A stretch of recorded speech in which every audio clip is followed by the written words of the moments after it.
Donald Trump exixe a rendición incondicional do réxime dos ayatolás para comezar a negociar a fin da guerra en Irán. Israel continúa atacando a Hezbollah no Líbano. En Teherán caeron os bombardeos máis intensos ata o momento. Irán volveu a atacar bases americanas no Golfo Pérsico. Portugal afirma que o treito do AVE entre o Porto e a fronteira con Galicia estará listo en 2033. Canto o tramo ata Vigo, o presidente do goberno Pedro Sánchez admite atrasos e evita concretar datas. Hoxe achegarémonos á figura de quen foi a primeira raíña da historia en Europa. Enfrontouse a misoxinia da época para defender o seu dereito a reinar. Non era a muller dun rei nin tampouco rexente. Falamos de Dona Urraca I de León e de Castela, condesa de Galicia. A súa pegada pervive entre nós 900 anos despois da súa morte. Comezamos. Boas noites. O primeiro ministro portugués di que o treito de alta velocidade entre o Porto e a fronteira con Galicia estará listo en 2033. É o compromiso do país veciño. O goberno español, mentres, admite que debe acelerar o paso. O presidente Pedro Sánchez evitou concretar datas de execución no cumio hispanoluso que se celebrou hoxe en Huelva. O goberno portugués admite que o proxecto da alta velocidade entre o Porto e Vigo vai máis lento do desexado. Pero co estado actual das obras, o primeiro ministro Luís Montenegro estima que a parte lusa ata a fronteira con Galicia estará rematada no horizonte de 2033. Dentro de calendário que queremos poderá ser cumprido e que 2032, 2033 é a nossa estimativa, pode estar concluído. O presidente do goberno evitou concretar datas para a execución do treito español. Agora mesmo está adxudicado o estudo informativo entre o Porriño e a fronteira portuguesa. O da saída sur de Vigo adiouse ata mediados de 2027. Es verdad que hay algunas inversiones que tienen que acelerarse, que tienen que agilizarse y desde luego puede tener el compromiso del Gobierno de España que lo vamos a hacer. O estado do proxecto descarta a posibilidade inicial de que España e Portugal estean conectadas por AVE para o Mundial de 2030. Comunidades do litoral español, entre elas Galicia, fan fronte común para reclamarlle ao goberno central unha nova lei de costas que proporcione máis seguridade xurídica. Lamentan que o Executivo non as teña en conta no deseño da nova normativa. A Xunta ofrece a Lei Galega do Litoral como marco de referencia, tendo en conta a perspectiva ambiental, social e económica. Galicia asumiu o pasado mes de xullo a xestión do litoral tras o traspaso das competencias. Frustrada a investidura de María Guardiola como presidenta da Junta de Extremadura. No segundo intento, en que lle bastaba ca maioría simple, a candidata popular á reelección volveu colleitar o voto en contra de Vox. Por diante, veñen semanas de novas negociacións na procura dun acordo que evite a repetición electoral. Tanto o Partido Popular como Vox aseguran que ese acordo é cuestión de tempo. Se non hai unha investidura antes do 4 de maio, Extremadura volverá ás urnas. O líder do PP acusa a Vox de bloquear o goberno de Extremadura por electoralismo ante a proximidade dos comicios en Castela e León. Feijóo acusa os de Abascal de estafa e de ser un partido á deriva. Con lo que está cayendo en España, hay que tener cuajo para bloquear una investidura del Partido Popular, sumando los votos de Sánchez, los votos de Podemos y los votos de Vox contra el Partido Popular. Eso, queridos amigos, es una pinza, eso es una estafa. Pedro Sánchez comparecerá no Congreso para explicar a súa posición sobre a guerra en Oriente Próximo. Anúnciao despois de que o PP lle diga que ten que pedir permiso da Cámara para enviar un buque da Armada a unha zona de conflito. Pedro Sánchez comparecerá previsiblemente a última semana deste mes ante o Pleno do Congreso. O PP pídelle tamén que se vote o envío da fragata Cristóbal Colón a Chipre. O Goberno non acepta, di que é unha misión europea que non precisa autorización das Cortes. Con la misma determinación que nos lleva a decir no a la guerra en Irán, pues evidentemente tenemos la determinación de ser solidarios y ayudar, echar una mano, en este caso, a un Estado miembro de la Unión Europea que es víctima precisamente de ese conflicto. Pola contra, os populares si creen que debe contar co aval da Cámara porque se está poñendo en risco a vida dos militares españois. ¿Por qué no se someten al Congreso de los Diputados? Pues claramente, porque han mentido. Porque han mentido a los españoles. Porque mientras decían no a la guerra, se estaba municionando una fragata aquí en España. Din os populares que o goberno se contradí tamén cando fala das bases de Rota e Morón. Varios medios publican que están sendo usadas por avións norteamericanos camiño de Irán. O goberno nega o e sumar pechafilas co PSOE. Todos esos traslados de Rota y Morón han sido hacia otras bases europeas. No se están utilizando las bases de Rota y Morón con fines de ataque. Non só o PP reclama información, tamén outros socios, o PNV, a comparecencia de Sánchez, pareceulle pouco máis que un eslogan. Me parece pobre y me parece también, en cierto modo, irresponsable porque tampoco sabes las consecuencias. Sánchez sí apuntou este venres unha consecuencia. La evidente alza en el coste de la vida que van a sufrir nuestras economías. En previsión, o goberno estuda medidas. Por eso, Sétimo día de guerra en Oriente Próximo. Donald Trump di que non haberá acordo con Irán e que só aceptará a súa rendición incondicional. Nas últimas horas, os ataques máis intensos son os que Israel está lanzando contra as milicias de Hezbollah en Beirut e en outros puntos do Líbano. Na capital iraniana, en Teherán, os veciños aseguran que os deste venres foron os bombardeos máis intensos desde o inicio do conflito. Xa van máis de 1.300 mortos. O réxime volveu a atacar bases estadounidenses en varios países do Golfo. Alcanzou tamén o centro de Tel Aviv e as inmediacións do aeroporto internacional na capital israelí. O presidente estadounidense tamén mencionou Cuba. O Donald Trump dixolle a CNN que despois de rematar o traballo en Irán, a illa será a próxima en caer. Insistiu niso pouco despois nunha recepción con presenza de exiliados cubanos. What's happening with Cuba is amazing, and we think that we want to finish this one first, but that will be just a question of time before you and a lot of unbelievable people are going to be going back to Cuba. Hopefully not to stay. We want you back and we don't want to lose you. A tensión en Oriente Próximo tamén se mide nos mercados enerxéticos. Os países da Unión Europea seguen con atención o posible impacto na suministración de gas e de petróleo. Qatar advirte de que as exportacións do Golfo poderían interromperse en 2 semanas, pero Bruxelas evita falar polo de agora de risco de desabastecemento. María.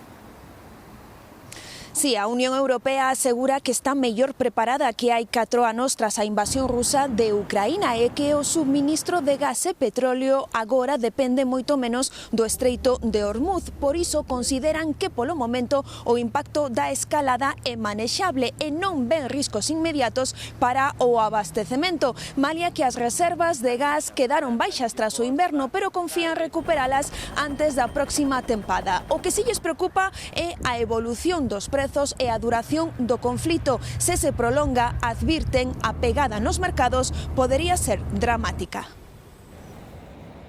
Por certo que o goberno portugués anuncia unha reducción temporal do imposto sobre o gasóleo para paliar o encarecemento dos combustibles.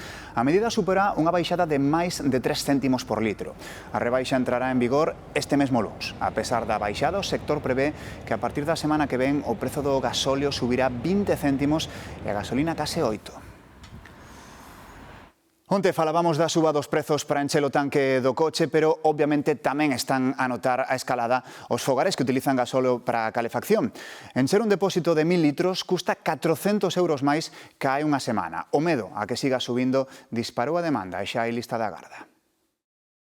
No es normal que en esta época nos entren tantos pedidos de gasóleo C para a calefacción. No es nada normal. Levan toda a semana traballando arreo e nin con esas dan abasto para servir a todos os clientes que estes últimos días queren encher os depósitos da calefacción.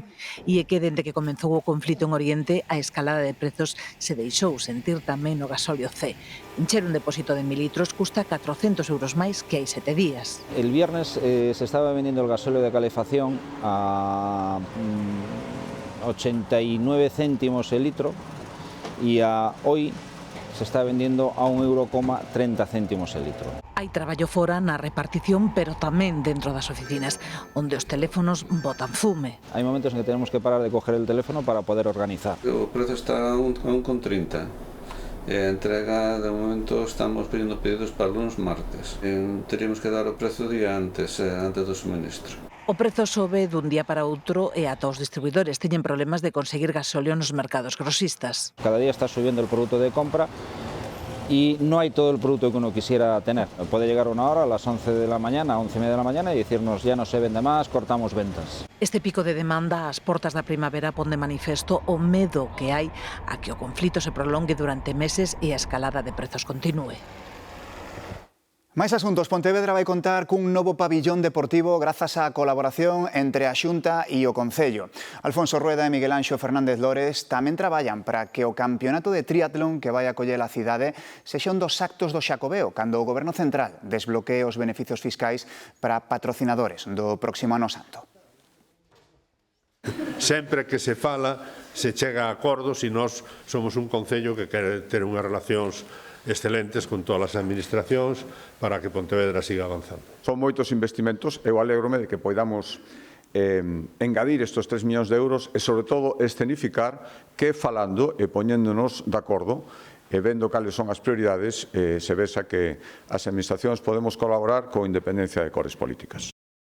O Sergas propón unha suba salarial aos médicos de urxencias. Sanidade presentoulle aos sindicatos un incremento do importe polas horas complementarias. Ademais, as noites dos venres pagaránse como xornada prefestiva. O Sergas tamén modificará o réxime de descansos do persoal médico de urxencias cos mesmos criterios que os profesionais dos PAC. Tamén se analizará a carga de traballo para calcular a necesidade de novas prazas. Galicia convértese desde mañá na primeira comunidade que proíbe a venda de bebidas enerxéticas aos menores de idade. En concreto estarán vetadas as que igualen ou superen os 32 miligramos de cafeína por cada 100 mililitros, as máis habituais. A norma entra en vigor cunha lei que equipara estas bebidas ao alcohol e que o Conselleiro de Sanidade cualifica como pioneira. En primeiro lugar, o obxectivo da mesma, que queda perfectamente definido no título da lei, protección da saúde dos menores e prevención de condutas adictivas. É unha lei pioneira, outras comunidades como Asturias, outros países como o Reino Unido siguen a mesma, o propio Goberno Central tamén ten un proxecto similar. Unha operación conxunta entre Garda Civil e Policía Nacional desmontou unha rede internacional de compra-venda de datos roubados. En España deixa un detido varios rexistros na Coruña e en Vizcaya. Patricia. Sí, a operación que coordinou Europol levouse a cabo en 14 países. O obxectivo era LICBase, un foro de compravenda de datos roubados a través do que operaban as mafias de ciberdelincuentes e que tiña máis de 142.000 usuarios. Eses datos roubados a particulares ou tamén a grandes empresas eran utilizados despois para cometer novos delitos, ben ciberataques, novos fraudes ou suplantacións de identidade en España. Esta operación deixa un detido, 2 rexistros, un aquí na Coruña e outro en Vizcaya. Nestes rexistros foi incautado numeroso material informático. Grazas, Patricia. Unha parella quedou ferida esta tarde ao saír da vía o coche en que viaxaban pola estrada que une a Terra Chá con Viveiro, á altura de Muras.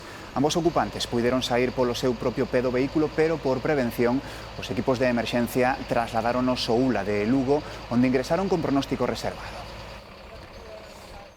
Unha persecución policial en Pontevedra rematou cun accidente espectacular. O coche patrulla caeu por un desnivel de 3 metros despois de chocar co vehículo que perseguía. Por sorte, os axentes puideron saír tamén polo seu propio pé. A imaxe do coche da policía emborcado deixou coa boca aberta a todo o que pasou esta mañá preto da estación de autobuses. Non sabía que era de policía. Flipo, meu. Pero que iba detrás de alguén, porque senón non é normal. A patrulla acabou aquí despois dunha persecución de película. Comezou a 1 da madrugada na rúa José Malvar, cando un condutor que ia ser identificado saiu a fuga. Bueno, intentaron darlle o alto para comprobar o estado administrativo tanto do vehículo como do condutor. En ese momento, pois, o condutor iniciou a fuga a toda velocidade. O fugitivo escapou a toda presa polas arterias principais da cidade, chegando a poñer en perigo outros condutores. Pero sí que sabemos que o condutor fixo maniobras temerarias e incluso puxo en risco a outros usuarios que tuveron que realizar maniobras evasivas para evitar a colisión. Nesta rotonda próxima á estación, os policías tentaron cortarlle o paso, pero non parou. Chocaron levemente e os axentes saíron despedidos. O noso condutor perdeu o control e caeu por un taluz. De xeito a escasa velocidade xa, porque frenou case, pero co desnivel que hai non pude evitar caer. Malia o impacto, o conductor da patrulla saiu ileso e o copiloto só resultou ferido leve. De milagro, porque mira que rompieron la valla. Mira que foran eles e non outro coche que perseguían. Canto o vehículo que perseguían está identificado, aínda que polo momento non lograron deter o temerario que provocou semellante desfeita.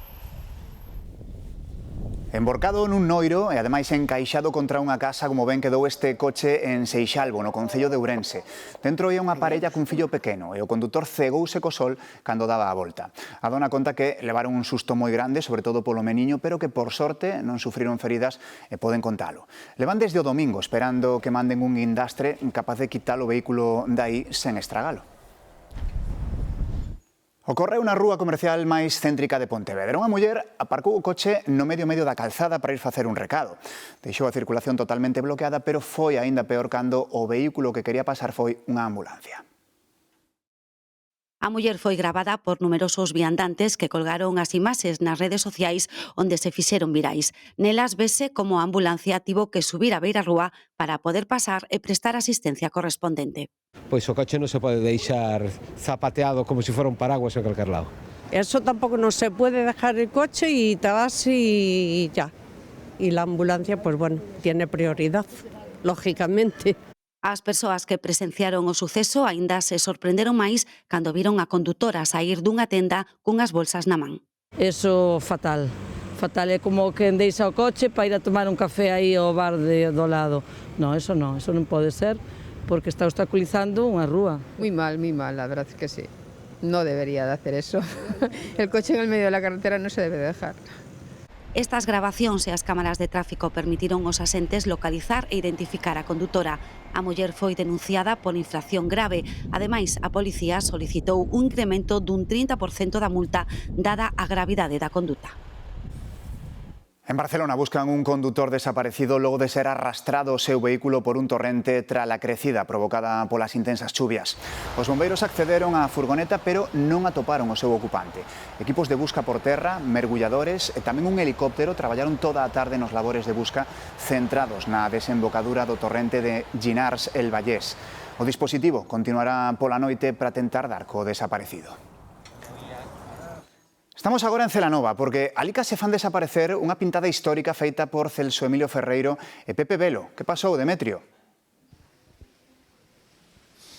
Sí, non é unha pintada calquera. Esta, adiante semanario, fixose en 1933, precisamente por os que acabas de mencionar, por Pepe Velo e Celso Emilio Ferreiro, para promocionar esa publicación da mocidade galeguista daqui da Celanova. Sobreviviu a Guerra Civil, a 40 anos de dictadura e chegou 93 anos despois ata hoxe. Ben, pois esta mañá o traballador dunha produtora que están rodando unha serie por toda Galicia no seu empeño por conseguir seguramente ese fondo para un plano máis limpo, puxose a limpala e a querer borrar esta escrito. Un veciño, alarmado polo que estaba vendo, conseguiu frear esa operación e salvar esta pintada histórica. A produtora pediu disculpas, dixo que se tratara dun erro e que xa estaban todos os medios postos para intentar recuperar a pintada ao seu estado orixinario.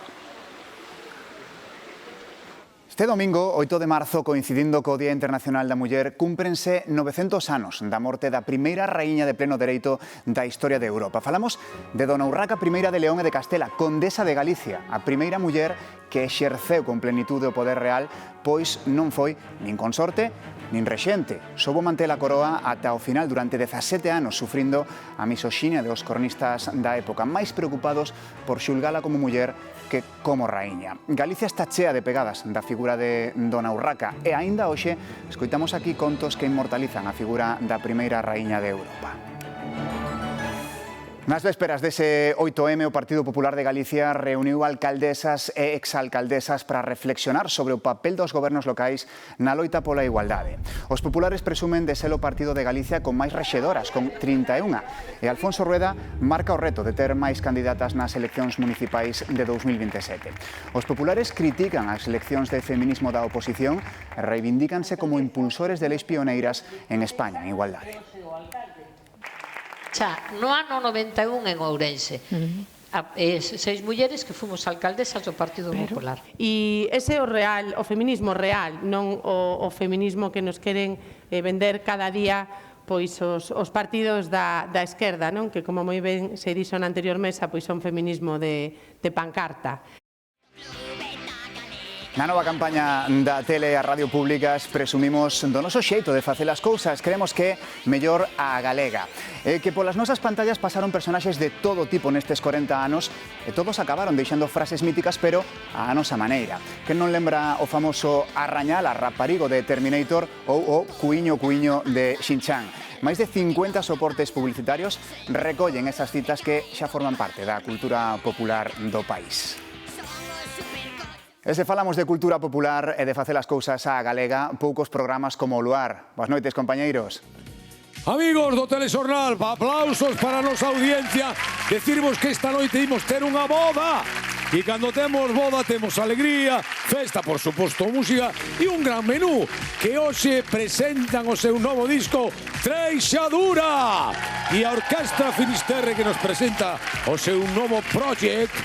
Temos a Chiquita Movida, temos a Javier Ojeda e temos os Recanteiros que esta noite penúltima, porque a semana que ven hai despedida. Por tanto, esta noite vamos ter moitos datos. Bueno, emoción, bodorrio esta noite no Luar. Festa! Cada vez quedan menos zapateiros nas nosas vilas e cidades. Un oficio tradicional que esmorece ante a falta de remuda xeracional, pero resiste como pode o paso do tempo. Compartimos parte da xornada cun deles en Ourense.